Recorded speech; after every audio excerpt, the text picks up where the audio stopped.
Hello guys, welcome back to my YouTube channel. My name is Mike Matthew KE and this is my Logic in Programming series. So today we're going to be looking at one of the sorting algorithms called the selection sort. Last time we had checked the bubble sort algorithm. You can see it in the link up there. However, today we look at selection sort, so we'll just look at the logic first, and then now we'll dive into implementation using Python and C++.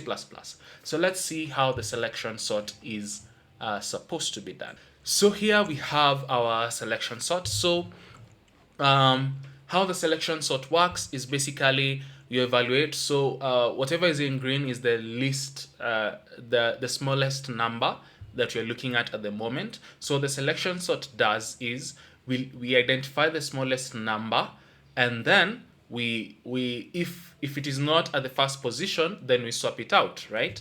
So as you can see here in green, we have 1. It's already at the first position, which is our smallest number, so we are okay there. Then next we look at the second position, which I've highlighted in yellow, and then we identify which is the smallest number after the first after we've gotten the first value, whatever remains, which one is the smallest number. So here we go, we get 2, which is highlighted in green here.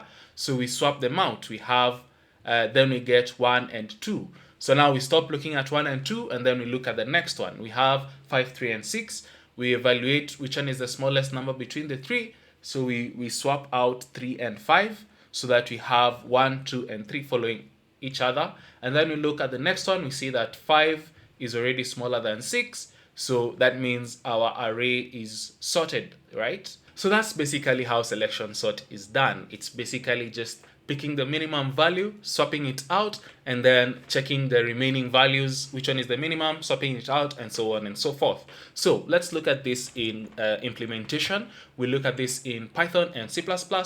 Starting off with C++ and then later Python. Of course, I'll always put a marker on our YouTube channel so that you're able to skip to where you need to be. However, I recommend that you see both the Python and C++ so that you can see the distinction between the two languages. So here we go. Let's dive right into C++. Right, so here I'll include vector so that we're able to use our dynamic arrays. And then we'll create a void function.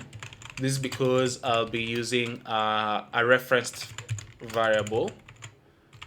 So std vector of integers, and then we'll use ampersand to mean we need to pass it by reference so that you're able to modify it within the function. Call it array, and then we start our function. So in this function, the first thing we need to do is to loop through the number of iterations that we'll do. So if you look at this, for example, here we have 5 values, but the number of iterations we need to do before we get our result is 4, right? So we have 1, 2, 3, and 4. The fourth one here is where we'll get the next, is where we get a fully qualified and sorted array. So here, it means as we're doing this, we'll use the array size -1 as our loop for the outside loop, right? And then the next loop we'll do now. So we've used j equals 0. You'll notice here that our j, every time that you're looping, so for example, when you go to the second loop, we are not checking any of the values from the first position, right? When you go to the second loop, we already have our first position set, so we do not check from the first position. So instead of starting from j equals 0, we need to start from j equals 1. However, how do we know at what position we need to be? Well, the outside loop will already be at the second position. So that means here we'll need to say at j equals I, right? We're starting at the last in the index of the non-sorted array, right? So that will be j equals I. So j less than array.size. This time it will be array.size. Why? Because we still need to loop through all all the values, right? So if you're looking at, let's say, in the first iteration here, we have all the 5 values, we still need to loop through all of them. If you're looking at the second iteration where you're starting at j equals 1, then we'll have from the first index to the last index, which is all the 4 values remaining, right? So the array size remains the same here, and then j plus plus. Then from here now, all we need to do is to identify which one is the smallest value, right? So the best way you can do it is first, we can assume that the first index is the smallest value, right? So assuming that, we can create a minimum value integer here, just within the main loop. So we have the minimum value, we assign it as I, right? We assume that the first value is the minimum, and then we loop through. As we loop through here, we look for which one is the actual minimum value. So we start with if the minimum value, so if the array at j is less than the minimum value. Sorry, got some connotations from from Python there. So if our array at j, that is whatever we're evaluating at the moment, is less than the minimum value, then we change our minimum value to now the array at j, right? So at this point, something else that we need to know is, how do we know which index position we need to swap? Because here we're only looking at the value. We do not know what index position this minimum value is at. So it will be good to also store the position. So I'll call it minimum position. So in the beginning, it will just be I, which is our default minimum value. And then whenever we find a value that is less than our current minimum value, we'll say the minimum position is j, right? So this loop only helps us identify which is the minimum value, and then from there now we need to do our swap, right? So I'll just comment here, perform swap. So how do we do this swap? Well, we already have our minimum value stored somewhere, and we already know which index we have, which is I. So what we'll do is we'll say the array at minimum position, which is the one that we're modifying, is equal to array at I, right? Since we already have the value at minimum position already in this temporary integer here, the minimum value. So and then now we can say the array at I is equals to the minimum value, right? So basically what we've done is we've performed a swap. So as you can see here, here we had check the list value and its index, right? And then now we are able to perform our swap. So by default, by the definition of the selection sort, this should be able to do the operation as we need it. And since we are passing it by reference, it will modify the array as is. So let's try and create this a study example, for example, here. So we'll have our std vector of integers. I'll call it to sort. And then we'll have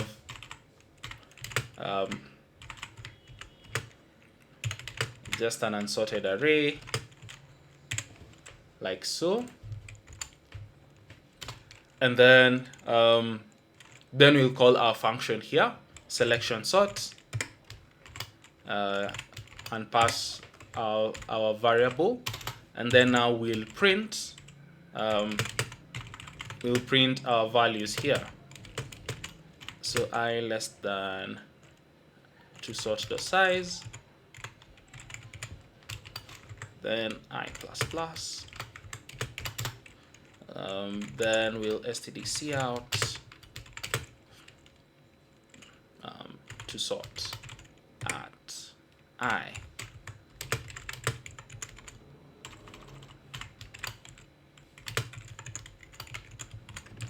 Right, so let's try this out. If we run this, we expect to get a sorted array, right? So you can see already we have a fully sorted array, 1, 2, 3, 5, 6, and 7. So this has done its work, right? And that's how now you do the selection sort. So let's try and look at this in Python, right?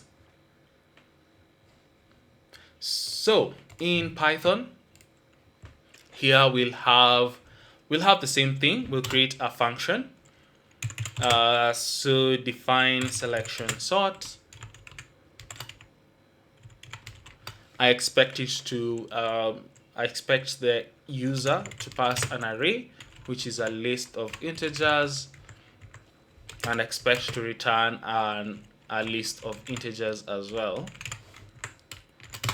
And then for our definition, so for our definition, like we had here, we have these iterations that we've done in order to achieve our fully sorted array. So you can see here we have 5 elements. However, the number of iterations we need to do in order to sort the array is only 4, right? So we'll start our for I in range of array dot length of array minus 1. Why? Because when you have 5 elements, we only need to look 4 times in order to know to sort the array fully, right? So when we come back here, we have I in range len r minus 1, and then for j in range, so here we'll start from j all the way up to the length of the array. So in terms of definition, if you look at this, so every time we're looping, so if you're doing our first loop here, you can see that we're looking at we're looking for the minimum value all across the board. But once we get our first value, we'll be looking for the minimum value starting from the second index all the way to the end. That means that we need to be ignoring the values that are already sorted. And how do we know this value is already sorted? Well, the outside array here, this I will be at the position where any previous index is sorted. That's why we are starting our range of j from this is supposed to be I, so range from I all the way to length of r, so that anything that is past this index is already sorted out, right? So in order to do this, first of all, we need to get our minimum value, right? So our minimum value here, which is an integer, we'll assume first of all that the minimum value is our array at index I, right? And then next, we'll come here and try to find out what is our actual minimum value, right? Find the minimum value. This is supposed to be hashtag find the minimum value. So when you're trying to find our minimum value, what we'll do is, since we are looping through here, we just need to check if the value at index j is less than the minimum value, right?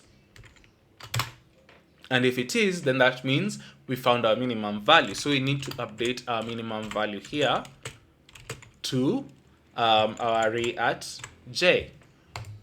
But then we also need to know what is the index of this minimum value, right? Because we need to do a swap later, and we cannot do that swap if we don't know what the index is. So what we'll do here, we'll add a minimum index, right, to signify the index of the minimum value. So the initial value we are assuming is I, but here we'll come and we'll say the minimum index is j, right? And then since we've identified our minimum value, now we can perform our swap, right? So perform swap here. So what you'll do, we'll just give the value of array at I as the minimum value, and then we'll also give first of all, you actually have to give the array at minimum index to the value of array at I, right? Why? Because we've already stored this minimum value away, right? And the minimum value is stored on the minimum index. So we need to first give the minimum index, since we already have its value stored here in this min value